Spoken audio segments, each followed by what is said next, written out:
Malaysian ভাষা শিক্ষার আজকের পর্বটি খুবই স্পেশাল একটি পর্ব। আপনারা অনুগ্রহপূর্বক আজকের ভিডিওটি অন্তত প্রচুর শেয়ার করে দিবেন, এতে করে আমাদের মালয়েশিয়া প্রবাসী বাংলাদেশিদের অনেক বেশি উপকার হবে, খুবই উপকার হবে। দেখুন, মালয়েশিয়াতে অবস্থানকালে আমাদের বাংলাদেশিরা আমরা যদি কোনো একটা কিছু করতে চাই, তাহলে স্থানীয়দের কাছে অনুমতি চেয়ে নেওয়া উচিত। ধরুন, আপনার বসের একটা ছোট বাচ্চা আছে, আপনি ওই বাচ্চাটাকে কোলে নিতে চান। এখন হুট করে কোলে নিলে সে মাইন্ড করতে পারে, তো আপনি কিভাবে বলবেন, বস আপনি যদি অনুমতি দেন তাহলে আপনার বাচ্চাটিকে আমি একটু কোলে নিতে চাই, অথবা ওর জন্য আমি একটা কিছু কিনে দিতে চাই, আপনি কি অনুমতি দিবেন? এইরকম। বা কারোর গাছে একটা ফল আছে, আপনি দেখলেন, দেখার পর আপনি বললেন আহারে যদি খাইতে পারতাম। এখন আপনি না বলেই তো আর ছিঁড়তে পারবেন না, তার কাছে অনুমতি নিয়ে নিতে হবে। যদি আপনি অনুমতি দেন, আপনার ওখান থেকে আমি একটা ফল নিয়ে খাবো। এইভাবে অনুমতি নিয়ে কোনো একটা কাজ করলে কেউ আপনাদেরকে ভুল বুঝতে পারবে না, এটাই তো স্বাভাবিক। তো আজকের পর্বটা এই জন্যই খুবই স্পেশাল। বেশি বকর বকর করবো না, চলুন ভিডিও শুরু করা যাক। তবে একটা অনুরোধ, যেহেতু অনেক কষ্ট করে ভিডিও বানাই, আপনারা একটা লাইক অন্তত দিতে পারেন, কারণ লাইক দিতে তো আর টাকা খরচ হয় না, আঙুলেও ব্যথা হয় না। তো আমাকে উৎসাহিত করার জন্য অন্তত একটা লাইক দিতে পারেন। তো চলুন ভিডিও শুরু করা যাক। অনুমতি, এই অনুমতি কথাটিকে মালয়েশিয়ান ভাষায় আপনি দুইটা শব্দ দিয়ে বোঝাইতে পারবেন। একটা হলো kebenaran, দ্বিতীয়টি হলো ইজিন। এটা কিন্তু ইঞ্জিন না, ইজিন, ইজিন। অনুমতি কথাটিকে দুইটা শব্দ দিয়ে বোঝাইতে পারবেন, kebenaran এবং ইজিন। এবার অনুমতি চাওয়া, যেমন বস আপনার কাছে একটা অনুমতি চাই, সেই যে অনুমতি চাওয়া, এটাকে মালয়েশিয়ান ভাষায় একটু উল্টায় বলে, ওরা বলে চাওয়া অনুমতি। এই জন্য হবে মিন্তা ইজিন। মিন্তা মানে কি চাওয়া, মিন্তা ডুয়েট টাকা চাওয়া, মিন্তা কর্জা কাজ চাওয়া, সেই জন্য মিন্তা হবে। হ্যাঁ, তো মিন্তা ইজিন অথবা মিন্তা kebenaran, এটার মানে হচ্ছে চাওয়া অনুমতি, অর্থাৎ অনুমতি চাওয়া। এতটুকু তো ক্লিয়ার। আমি কিন্তু খুব ভাঙায় শেখাই, যাতে করে মুখস্থর থেকে আপনাদের মনে থাকে বেশি। মানে বুঝতে পারলে কিন্তু সেই জিনিসটা অটোমেটিকলি আপনার মস্তিষ্ক ক্যাচ করে নিবে এবং ওটা ভুলে যাওয়ার সম্ভাবনা খুবই কম। এবার দেখুন, অনুমতিপত্র। অনুমতিপত্র বিভিন্ন সাইডে কাজ করতে গেলে কিন্তু কি কি করতে পারবেন, এটার জন্য কিন্তু একটা অনুমতিপত্র দিয়ে থাকে। ওইটাকে মালয়েশিয়ান ভাষায় বলা হয় সুরাত kebenaran। সুরাত kebenaran, ঠিক আছে। সুরাত মানে তাহলে কি পত্র অথবা দরখাস্ত বলেন, যেটা বলেন চিঠি বলেন, এটার মানে হচ্ছে সুরাত। আর kebenaran মানে হচ্ছে অনুমতি, তো অনুমতি পত্রকেই বলা হবে সুরাত kebenaran। এবার অনুমতি ছাড়া বা অনুমতি ব্যতীত, অনেক জায়গায় দরজায় লেখা থাকে না, অনুমতি ছাড়া প্রবেশ নিষেধ, অনুমতি ছাড়া প্রবেশ করিবেন না। সেই যে অনুমতি ছাড়া বা অনুমতি ব্যতীত, এটাকে মালয়েশিয়ান ভাষায় বলা হয় তানপা kebenaran অথবা তানপা ইজিন। যদি আপনারা এই লেখাটি দেখে থাকেন কোনো জায়গায়, তার মানে বুঝতে হবে যে ওখানে অনুমতি নিতে হবে, কিছু একটা করতে গেলে আপনার অনুমতি নিতে হবে। কেন দিলাম এটা দেখুন খেয়াল করে। এই তানপা মানে কি, তাহলে ছাড়া অথবা ব্যতীত। কেন দিলাম খেয়াল করুন। অনুমতি ছাড়া প্রবেশ নিষেধ, এই লেখাটাই সাধারণত দরজার উপরে লেখা থাকে, বসের দরজার উপরে বা কোনো একটা ফ্যাক্টরির গেটের উপরে লেখা থাকে কিন্তু। তো ডিলারাং, এই ডিলারাং মানে কি জানেন? ডিলারাং মানে হচ্ছে নিষেধ বা বারণ, ঠিক আছে। মাসু মানে হচ্ছে প্রবেশ, তো ডিলারাং মাসু হচ্ছে প্রবেশ নিষিদ্ধ অথবা ঢোকা নিষেধ। কিভাবে? তানপা ব্যতীত অথবা ছাড়া। ইজিন মানে হলো কি? ইজিন মানে হচ্ছে আপনার সেই অনুমতি। তো ইজিনের জায়গায় এখানে কিন্তু আবার kebenaran দিতে পারতো, যেহেতু ইজিন এবং kebenaran দুইটা একই। তো ডিলারাং মাসু প্রবেশ নিষিদ্ধ বা অর্থাৎ নিষিদ্ধ প্রবেশ, তানপা ইজিন ব্যতীত বা ছাড়া কি? অনুমতি। অনুমতি ছাড়া ঢুকবেন না, এখানে কেন দুইবার দিলাম? একটা হলো নিষেধ, এটাকে বলা হয় ডিলারাং, নিষেধ অথবা নিষিদ্ধ। কিন্তু কিন্তু বারণ করার ক্ষেত্রে মালয়েশিয়ান ভাষায় এই শব্দটি ব্যবহার করা হয় জাঙ্গান। জাঙ্গান, জাঙ্গান মানে বারণ করা। যেমন জাঙ্গান মাসু ঢুকবেন না বা প্রবেশ করবেন না, জাঙ্গান মাকান খাবেন না, জাঙ্গান পারগি যাবেন না, এমন বোঝাইতে। তো এখানে যেহেতু ওরা একটু উল্টা করে বলে অনুমতি ছাড়া ঢুকবেন না, মালয়েশিয়ান ভাষায় হবে হচ্ছে না ঢুকবেন ছাড়া অনুমতি। এই জন্য হয়ে যাবে জাঙ্গান মাসু। জাঙ্গান মানে কি, এখানে বারণ করার ক্ষেত্রে না ধরে নিতে হবে। বারণ করা মানে কি, একটা নেগেটিভ না। তো জাঙ্গান মাসু না ঢুকবেন, তানপা ইজিন ছাড়া অনুমতি, অর্থাৎ অনুমতি ছাড়া ঢুকবেন না অথবা প্রবেশ করবেন না। দেখছেন? আমার এই জিনিসগুলো পয়েন্টগুলো বুঝতে আমার অনেক বছর লেগেছে ভাইয়া। আমি কিন্তু আপনাদেরকে 2-1 মিনিটের ভিতরেই এইসব পয়েন্টগুলো বুঝাই দিতেছি। আমি জানি না এরপরেও যদি আপনারা অসন্তুষ্ট থাকেন বা খুশি না হন, আমার আর কিছু করার নাই।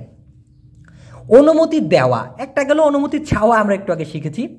এবার হচ্ছে অনুমতি দেওয়া। ঠিক একই নিয়মে অনুমতি দেওয়া কথাটিকে মালয়েশিয়ান ভাষায় একটু ঘুরায় বলা হয় দেওয়া অনুমতি। তো মালয়েশিয়ান ভাষায় দেওয়া কথাটিকে 3 ভাবে বলা যায় সাধারণত। একটা হচ্ছে বাগি, কাসি এবং বরি। এগুলো হচ্ছে চলিত শুদ্ধ ভাষা। আঞ্চলিক ভাষাও আছে, বুই বলে থাকে, কিন্তু ওগুলো দরকার নেই, আমরা চলিত শুদ্ধটা শিখব। বাগি, কাসি, বরি এরগুলোর মানেই হচ্ছে দেওয়া কি kebenaran। বাগি kebenaran মানে হচ্ছে অনুমতি দেওয়া। এখানে ঘুরে ফিরে হয়েছে কি দেওয়া অনুমতি, তাই তো। আবার এই অনুমতি দেওয়া কথাটিকে আরো শর্টকাটে বলা যায়, সেটা হচ্ছে benarkan অথবা izinkan।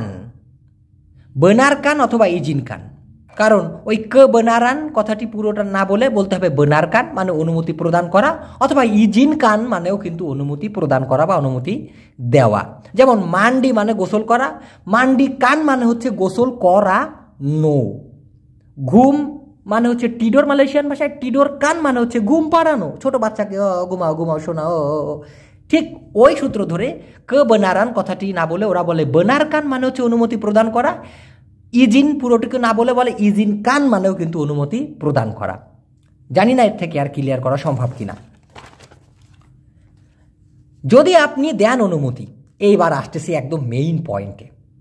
যদি আপনি, কিন্তু আগেরগুলো তো অবশ্যই দরকার ছিল ক্লিয়ার হওয়া, তাই না? এটা তো অস্বীকার করতে পারবেন না। তো যদি আপনি দেন অনুমতি, মানে আমরা বলি না আপনি যদি অনুমতি দেন আপনার মাইয়ার আমি বিয়ে করতে চাই। তো এই যে অনুমতি চাওয়ার ক্ষেত্রে মালয়েশিয়ানরা একটু উল্টা করে বলে, যদি আপনি দেন অনুমতি kalau awak bagi kebenaran। kalau যদি awak আপনি bagi দেন kebenaran মানে হচ্ছে অনুমতি, অথবা kalau awak beri অথবা kasih kebenaran এভাবে বলতে পারেন। আবার এই একই কথা যদি আপনি দেন অনুমতি kalau awak izinkan, এটাও আপনি বলতে পারেন। kalau awak benarkan এভাবেও বলতে পারেন। যদি আপনি এভাবে বলেন kalau awak benarkan অথবা kalau awak izinkan এভাবেও বলতে পারবেন যদি আপনি দেন অনুমতি। হ্যাঁ, একই সেম কিন্তু। আমায় অনুমতি দিন। এখন এই অনুমতি বলেন অথবা অনুমতি বলেন, যে যার আঞ্চলিক ভাষায় বলেন একই কথা। তো দিন আমায় অনুমতি অথবা দিন আমায় অনুমতি যেটাই বলেন, bagi saya kebenaran। বাগি মানে হলো দেওয়া, বা কাশি বলতে পারেন কাশি সায়া। হ্যাঁ, এইভাবেই বলতে হবে। সায়া বাগি বললে হবে না, সায়া বাগি মানে হচ্ছে আমি দেই। আর যদি আপনি বলেন বাগি সায়া মানে আমাকে দেন, kebenaran অনুমতি। হ্যাঁ, অথবা এইভাবে বলতে পারেন izinkan saya। izinkan মানে হচ্ছে অনুমতি প্রদান করুন, সায়া মানে আমি, কিন্তু ধরে নিতে হবে আমাকে। izinkan saya মানে হচ্ছে অনুমতি দেন আমায়, এভাবে বলতে হবে। এবার যদি আপনি দেন অনুমতি আমি চাই কোলে নিতে আপনার সন্তান কিছুক্ষণ, কেমন যেন বাক্যটা বিদঘুটে হয়ে গেল। আমাদের সহজ বাংলায় হচ্ছে স্যার বা ভাই বা বোন যাকেই বলেন না কেন, আপনি যদি অনুমতি দেন আপনার বাচ্চাটাকে আমি একটু কোলে নিতে চাই। এটা কিন্তু অনেক প্রবাসীদের মনে চায়, নিজের বাচ্চাকে বাংলাদেশে ফেলে আসার কারণে মালয়েশিয়াতে ছোট বাচ্চা দেখলেই কোলে নিতে ইচ্ছে করে। তো এখন অনুমতি না নিয়ে কোলে নিতে গেলে যদি কোনো ভুল বোঝে, এই জন্য এইভাবে আপনারা বলতে হবে আপনাদের kalau awak izinkan, kalau যদি awak আপনি izinkan দেন অনুমতি, saya mahu আমি চাই, ডুকুং এই ডুকুং মানে হচ্ছে কোলে নেওয়া। ডুকুং মানে বুঝতে পারছেন, কোলে নেওয়া, কাউকে কোলে নেওয়াকেই বলা হয় ডুকুং। হ্যাঁ, কোলে নিতে। আনা আবাং সেবেন্তার, আনা আবাং মানে হচ্ছে ভাইয়ের মানে বড় ভাইয়ের বাচ্চা। দেখা গেল আপনি যার সাথে কথা বলতেছেন সে একটা আপনার চেয়ে বয়স্ক মানুষ। অথবা এই আবাং না বলে যদি আপনি আওয়া বলেন, আওয়া আওয়া মানে আপনি, তো আনা আবাং না বলে আনা আওয়া সেবেন্তার বলতে পারেন, অথবা সেকেজাব বলতে পারেন। বাক্যটা একটু বড় মনে হতে পারে অনেকের কাছে, আমি আর একবার বলি, হ্যাঁ রাগ করেন না। kalau awak izinkan যদি আপনি অনুমতি দেন saya mahu আমি চাই dukung কোলে নিতে আনা আওয়া sebentar আপনার সন্তান কিছুক্ষণ sebentar অথবা sekejap অথবা এই কথাটি আপনি এখানে কারোর নাম দিতে পারেন আবাং না বলে আপনি কাকা বলতে পারেন এটা আপনার ইচ্ছা আর কি আমি আপনার বাচ্চার জন্য খাবার কিনতে চাই দেখা গেল আপনার আশেপাশে কারোর বাচ্চা তার সেই বাচ্চার জন্য আপনি একটা কিছু কিনে দিতে চান তো আপনি এইভাবে বলতে পারেন ওই কথাটা কিন্তু থাকবেই মানে এই যে কথাটা যদি আপনি দেন অনুমতি কালাও আওয়া ইজিনকান এই কথাটি থাকবে তারপরে আপনি আপনার ইচ্ছা মতো যে কোনো বাক্য দিতে পারেন কালাও আওয়া ইজিনকান saya mahu belikan makanan untuk awa punya anak এখানে আমি আর একটু ভাঙায় দিছি আওয়া পুnya কথাটি ভিতরে দিয়ে দিছি অনেকের বুঝতে অসুবিধা হতে পারে saya mahu আমি চাই belikan makanan কিনিতে খাবার untuk জন্য আওয়া পুnya আপনার আনা মানে হলো সন্তান অথবা বাচ্চা যেটাই ধরেন বলতে পারেন এটা লাস্টের পৃষ্ঠা হ্যাঁ আমি তাকে দোকানে নিয়ে যেতে চাই দেখা গেল কালাও আওয়া ইজিনকান যদি আপনি অনুমতি দেন হ্যাঁ saya mahu আমি চাই বাওয়া নিয়ে যেতে দিয়া তাকে saya mahu বাওয়া দিয়া আমি চাই নিয়ে যেতে তাকে ke kedai দোকানে যদি কোনো দিকে উদ্দেশ্য করে রওনা দেওয়া হয় সেক্ষেত্রে কে বসবে ke kedai মানে দোকানে আর যদি বলা হয় ডি kedai সেক্ষেত্রেও দোকানে হবে কিন্তু অলরেডি ওখানে আছে এমন বোঝাইতে saya ada di kedai আমি দোকানে আছি আমি দোকানে যাচ্ছি ওই যাওয়ার ক্ষেত্রে কে দিতে হবে হ্যাঁ ডিয়া ke kedai আমি তাকে দোকানে নিয়ে যেতে চাই saya mahu বাওয়া আমি চাই নিয়ে যেতে ডিয়া তাকে ke kedai দোকানের দিকে বা দোকানে এমন বোঝাইতে আমাকে প্রবেশের জন্য অনুমতি দিন দেখা গেল আপনি এক জায়গায় ঢুকবেন এইটা আগে ধরেন না আমাকে ঢোকার জন্য অনুমতি দিন অথবা আমাকে প্রবেশের জন্য অনুমতি দিন এই কথাটা মালয়েশিয়ান ভাষায় হবে অনুমতি দিন আমায় জন্য প্রবেশের এরকমটা হয়ে যায় তো ইজিনকান saya অনুমতি দিন আমায় untuk জন্য মাসু মানে হলো প্রবেশ বা প্রবেশের তো ইজিনকান saya untuk মাসু অনুমতি দিন আমায় জন্য প্রবেশের অর্থাৎ আমাকে অনুমতি দিন প্রবেশের জন্য অথবা যাওয়ার জন্য যদি বলেন সেই ক্ষেত্রে বলতে পারেন ইজিনকান saya untuk pergi আমাকে যাওয়ার জন্য অনুমতি দেন এভাবে বলতে পারেন তবে আমি এখনই যাচ্ছি না আরেক পৃষ্ঠা আছে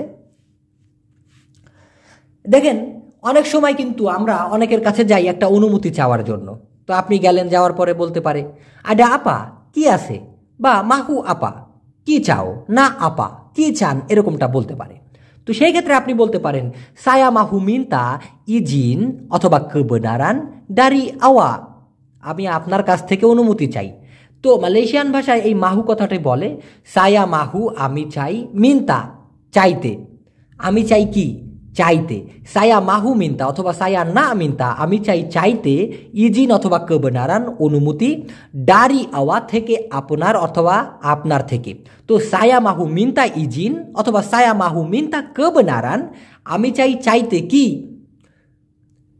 অনুমতি dari awa আপনার থেকে যদি আপনি দেন অনুমতি আমি চাই ফিরে যেতে এখন দেখা গেল আপনি কাজে গেছেন কাজের থেকে আপনি বাসায় ফিরে যেতে চাইতেছেন শুধুমাত্র যাওয়ার ক্ষেত্রে বলা হয় pergi কিন্তু ফিরে যাওয়া আপনি বাসায় ফিরে যাবেন সেই ক্ষেত্রে বালে কথাটি ব্যবহার করা হয়ে থাকে বালে তো kalau awa bagi kebenaran যদি আপনি দেন অনুমতি saya mahu আমি চাই বালে sekarang ফিরে যেতে এখন ক্লিয়ার ব্যাপারটা বুঝতে পারছেন দেখা গেল আপনি কাজের থেকে ফিরছেন বলা হয় বালে দাড়ি খরজা কাজ থেকে ফিরেছে কিন্তু যদি আপনি কাজে যেতে চান সেই ক্ষেত্রে হবে pergi kerja মানে কাজে যাওয়া তো kalau awa bagi kebenaran যদি আপনি অনুমতি দেন saya mahu balik sekarang আমি এখন ফিরে যেতে চাই ঠিক আপনাদের কাছ থেকে আমি অনুমতি চাইতেছি আমি আজকের মতো ফুরুত যদি আল্লাহ পাক বাঁচিয়ে রাখে খুব শীঘ্রই নতুন ভিডিও নিয়ে চলে আসব আমি আবার রিকোয়েস্ট করব যারা এই চ্যানেলে নতুন please hit the subscribe button এবং ভিডিওটা প্রচুর প্রচুর শেয়ার করবেন আল্লাহর রাস্তে যাতে করে নতুন প্রবাসী বাংলাদেশিরা মালয়েশিয়ার প্রবাসী বাংলাদেশিরা এইসব ভিডিও থেকে খুবই উপকৃত হতে পারে দেখা গেল আপনার একটা শেয়ার সদগায়ে জারিয়া হিসেবে আল্লাহ পাক নিয়ে নিবে এটা আমি ধর্মকে পুঁজি করে আপনাদের কাছে ভাইরাল হওয়ার জন্য বলতেছি না আপনারা জানেন আমি কেমন টাইপের মানুষ তারপরেও বললাম আর কি তো ভালো থাকেন সুস্থ থাকেন আল্লাহ হাফেজ আসসালামু আলাইকুম ওয়া রাহমাতুল্লাহি ওয়া বারাকাতুহু